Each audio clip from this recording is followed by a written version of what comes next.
Good morning students. आज हम बात करेंगे class 10th science female reproductive system, मादा जनन तंत्र, female reproductive organs. Female reproductive organs तो पहले ये हमारे पास डायग्राम है। डायग्राम में क्या क्या है वो हम चित्र की सहायता से, डायग्राम की सहायता से हम आसानी से देख सकते हैं। ये एक जोड़ी अंडाशय है, ये फ्लोपियन ट्यूब है, ये गर्भाशय है, ये ग्रीवा जो एक पतला सा मतलब बिल्कुल बारीक सा द्वार जिसे दरवाजा कहते हैं, दरवाजे टाइप में एक पतला सा दरवाजा होता है झिल्ली टाइप में। ये बेजिना योनी होता है ये। तो ये डायग्राम में जो है ये पूरा स्पष्ट दिख रहा है। अब हम बताएंगे कि इसमें क्या क्या होता है। सबसे पहले बात करते हैं मादा जनन अंग। मादा जनन अंग, मादा जनन अंग, यह दो भागों में विभेदित किया गया है। यह दो भागों में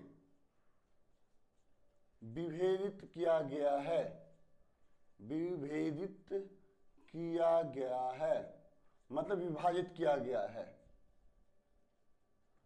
नंबर 1 है प्राथमिक लैंगिक और अंग। प्राथमिक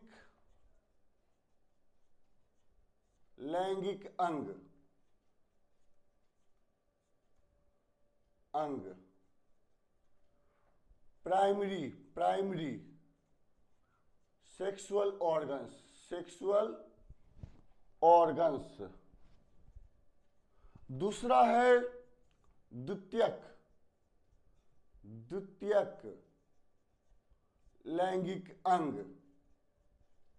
लैंगिक अंग जिसे सेकेंडरी सेक्सुअल ऑर्गन्स कहा गया है। क्या कहा गया है? Sexual organs, secondary sexual organs. अब बात करते हैं पहले प्राथमिक लैंगिक अंग की, ऑर्गन्स की। तो इसमें क्या होता है? प्राथमिक लैंगिक अंग में एक जोड़ी अंडाशय, प्राथमिक लैंगिक अंग में एक जोड़ी अंडाशय होते हैं। एक जोड़ी अंडाशय होते हैं। ये ओवल शेप में होते हैं। ये ओवल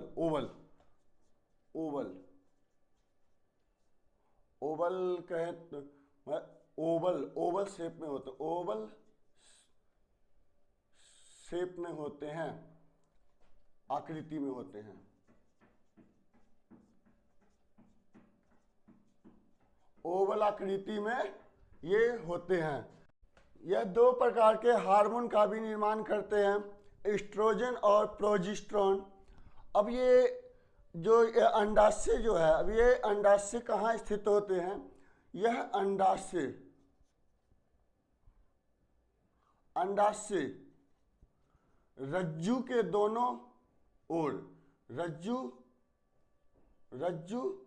के दोनों ओर, दोनों तरफ, या ये भी कह सकते हैं, या गर्भाशय के दोनों तरफ, या गर्भाशय के दोनों तरफ स्थित होते हैं। गर्भाशय के दोनों तरफ स्थित होते हैं, गर्भाशय के दोनों तरफ। ये गर्भाशय है, इसके दोनों तरफ जो है ये अंडाशय स्थित है। और ये क्या करते हैं? अंडाशय का क्या काम है? यह अंडाणु का निर्माण करते हैं। यह अंडाणु का निर्माण करते हैं। अंडाणु इंग्लिश में ओवम कहते हैं। ओवम का निर्माण करते हैं। ओवम का निर्माण करते हैं। जहां पर ये दोनों अंडाशय होते हैं उसे इंग्लिश में पेल्विक रीजन कहा जाता है। जहां पर ये दोनों अंडाशय होते हैं वहां पे उस हिस्से को पेल्विक रीजन कहा जाता है। अंडाणु परिपक्व होने पर, अंडाणु परिपक्व होने पर, अंडाणु परिपक्व होने पर, मेच्योर होने पर जिसे कहते हैं, परिपक्व होने पर, परिपक्व होने पर, अंडाणु परिपक्व होने पर अंडाशय से निकलकर, अंडाशय से निकलकर, अंडाशय से निकलकर फ्लोपियन ट्यूब के रास्ते, ये फ्लोपियन ट्यूब है, क्या है, फ्लोपियन ट्यूब, ये फ्लोपियन ट्यूब के रास्ते निकलकर इस रास्ते से ये गर्भाशय में पहुंचता है। गर्भाशय में अंडाशय से निकलकर अंडवाहिका के रास्ते, अंडवाहिका, अंडवाहिका, अंडवाहिका के रास्ते गर्भाशय में पहुंचता है। गर्भाशय, गर्भाशय में पहुंचता है, गर्भाशय में पहुंचता है। और यह मादा जनन अंग में, मादा जनन अंग में, जनन अंग में होने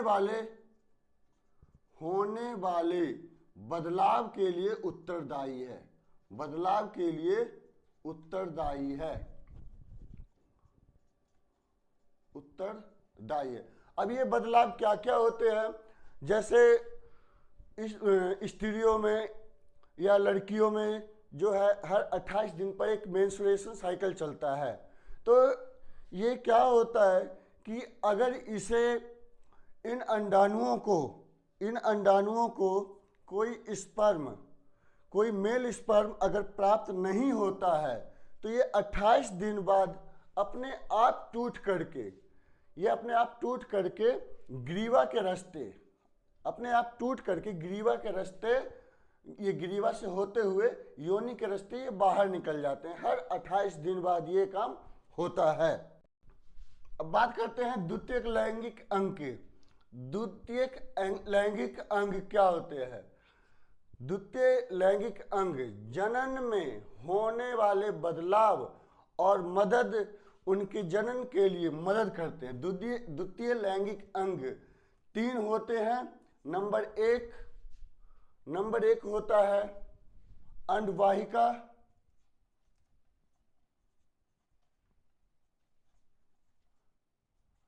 जो जनन अंग में मदद करते हैं, जनन में मदद करते हैं, अंडवाहिका।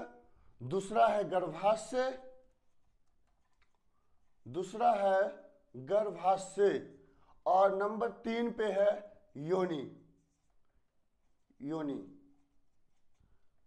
अंडवाहिका जिसे हम इंग्लिश में फैलोपियन ट्यूब कहते हैं, फैलोपियन ट्यूब, फैलोपियन ट्यूब। गर्भाशय यूट्रस, यूट्रस। योनि, इसको बेजीना कहा जाता है। क्या कहा जाता है? बेजीना। तो अब क्या है, ये अंडवाहिका का क्या काम है? अंडवाहिका, अंडवाहिका यह एक नलिकाकार कुंडली होती है। क्या होती है? यह एक नलिकाकार कुंडली होती है, नलिकाकार कुंडली, कुंडली होती है। यह क्या काम करता है? गर्भाशय से ओवम को लेकर के, गर्भाशय से ओवम को लेकर के ये जो है गर्भाशय तक, अंडाशय से ओवम को लेकर के गर्भाशय तक पहुंचाने का कार्य करता है। यह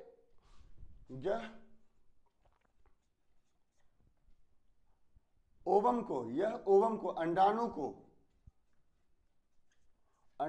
को अंडाशय से लेकर गर्भाशय तक गर्भाशय तक पहुंचाने का या ले जाने का काम करता है, ले जाने का काम करता है, ले जाने का काम करता है, या ले जाने का काम करता है। इसका जो काम है यहाँ गर्भाशय तक ओवम को, अंडाणु को पहुंचाना। इसके पश्चात क्या होता है, निषेचन के दौरान, इसके पश्चात निषेचन के दौरान, निषेचन अर्थात सेक्स के दौरान क्या होता है, स्पर्म इस रास्ते से असंख्य स्पर्म इस अंडाणु से क्रिया करके जनन का निर्माण करते हैं, भ्रूण का निर्माण करते हैं। किसका निर्माण करते हैं, निषेचन के दौरान, सेक्स के दौरान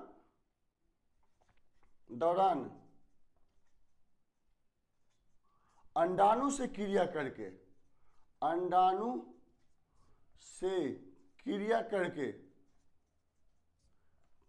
करके भ्रूण का निर्माण करते हैं,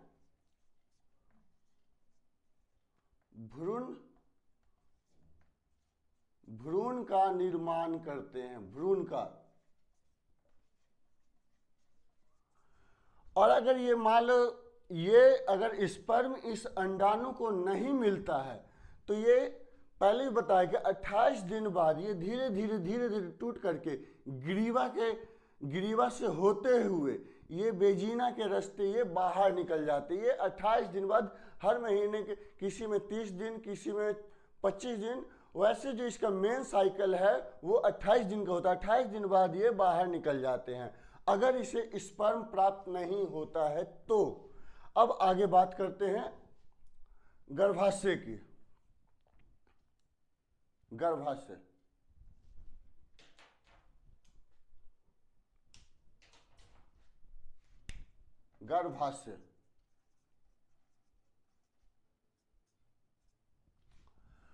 गर्भाशय ये जो है, ये लाल रंग की संरचना से जो घिरा हुआ है, ये एक मांस के आकार की ये थैली है। गर्भाशय यह एक मांसल अंग, जिसे कहते हैं मांसल अंग है।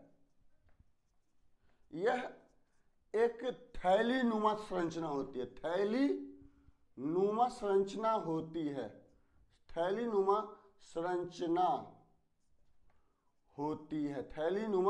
संरचना होती है। ये थैली नुमा जो ऊपर से ज्यादा चौड़ा होता है, ऊपर से ज्यादा चौड़ा होता है और नीचे की ओर कम चौड़ा होता है। अर्थात हम ये भी कह सकते हैं कि ये संकरा मतलब तंग होता है। कैसा होता है, तंग होता है, अब संकरा होता है। और ये गर्भाशय जो है, यह गर्भाशय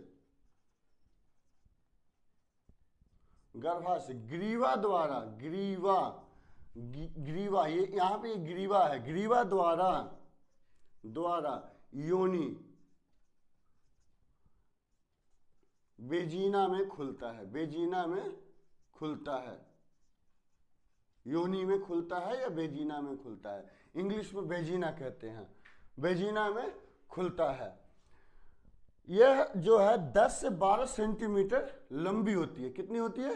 यह 10 से 12 सेंटीमीटर लंबी होती है, 10 से 12 सेंटीमीटर लंबी होती है। ये 10 से 12 सेंटीमीटर लंबी होती है। यह गर्भाशय में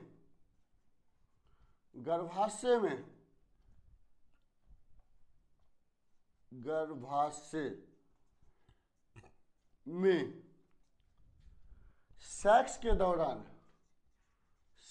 दौरान जो स्पर्म इस रास्ते से आते हैं, जो स्पर्म अर्थात शुक्राणु बेजीना के रास्ते,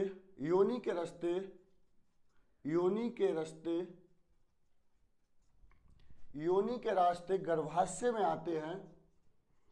अब गर्भाशय में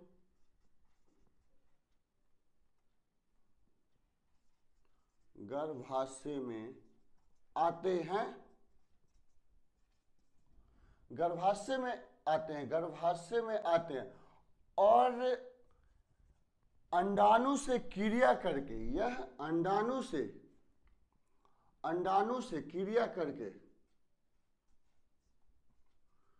क्रिया करके भ्रूण का निर्माण करते हैं। यही भ्रूण आगे जाके बड़ा होकर के एक लगभग एक बच्चे का निर्माण करता है। यही भ्रूण बड़ा होकर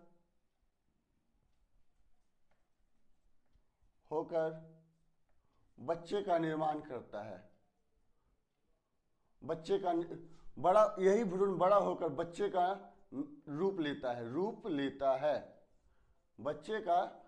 लेता है और इस काम में इसके दो हार्मोन, जो फीमेल में जो दो हार्मोन होते हैं, एस्ट्रोजन और प्रोजेस्टेरोन, वो जो है बच्चे को मूवमेंट में मदद करते हैं। गर्भाशय के अंदर वो मूवमेंट में मदद करते हैं, एस्ट्रोजन और प्रोजेस्टेरोन, जो कि मैंने प्राथमिक लैंगिक अंग में बताया था। जो इसको यहाँ गर्भाशय में मूवमेंट के लिए, ये गर्भाशय क्या होता है, जैसे जैसे बच्चा बड़ा होता जाता है तो ये थैली जो है अपने आप बढ़ती जाती है, अपने आप ये बड़ी होती जाती है। जैसे जैसे बच्चा बड़ा होता जाता है ये थैली अपने आप बड़ी होती जाती है।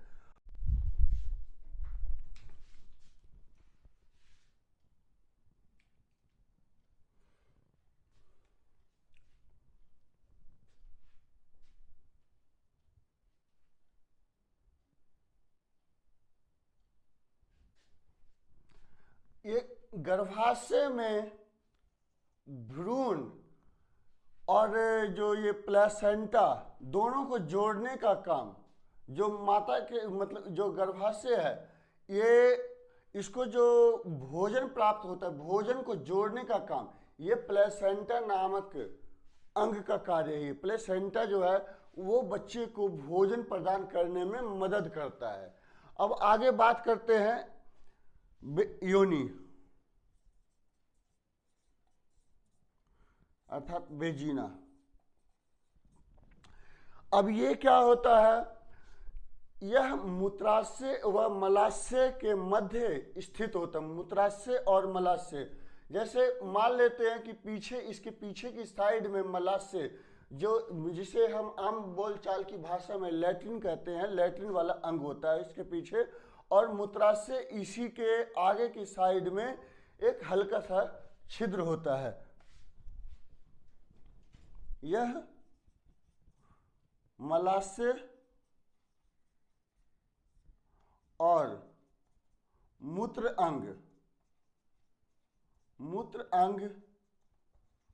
के मध्य स्थित होता है। यह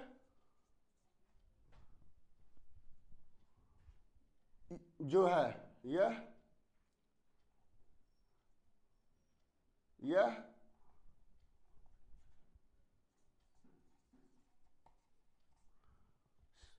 सेक्स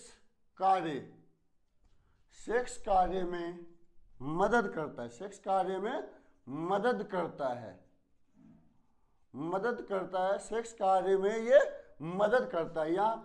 यहाँ से ये स्पर्म लेकर के असंख्य लाखों स्पर्म लेकर के वो भ्रूण तक पहुँचाने में यहाँ से ये जो है वेजिना के द्वारा यहाँ से स्पर्म यहाँ तक गर्भाशय तक पहुँचता है और गर्भाशय उन असंख्य स्पर्म असंख्य शुक्राणुओं में से किसी एक शुक्राणु के साथ क्रिया करके भ्रूण का निर्माण करता है। ये जो वेजिना योनि होती है ये 8 से 10 सेंटीमीटर, यह 8 से 10 सेंटीमीटर 8 से 10 सेंटीमीटर लंबी होती है। 8 से 10 सेंटीमीटर लंबी होती है। 8 से 10 सेंटीमीटर लंबी होती है। यह मेंस्ट्रुएशन साइकिल, ये वेजिना जो मेंस्ट्रुएशन साइकिल जो हर 28 दिन में जो अगर स्पर्म नहीं मिलता है तो ये भ्रूण को बाहर निकालने में, भ्रूण को अंडाशय को अंडाणुओं को बाहर निकालने में मदद करती है। अगर इसे अंडाणु को स्पर्म नहीं मिलता है तो हर 28 दिन में ये इसी रास्ते से, योनि के रास्ते से ही हर 28 दिन में ये बाहर निकलता है। यह मेंस्ट्रुएशन साइकिल का काम करता है ही है। इसके बाद ये प्रसव मतलब बच्चे के जनन में भी मदद करता है। यह बच्चे के जनन अर्थात प्रसव में मदद करता है, अर्थात प्रसव में मदद करता है। और इस तरीके से जो है एक अंडाशय से निकलकर अंडाणु स्पर्म से क्रिया करके एक नए विकसित जीवाणु मतलब जनन का निर्माण होता है।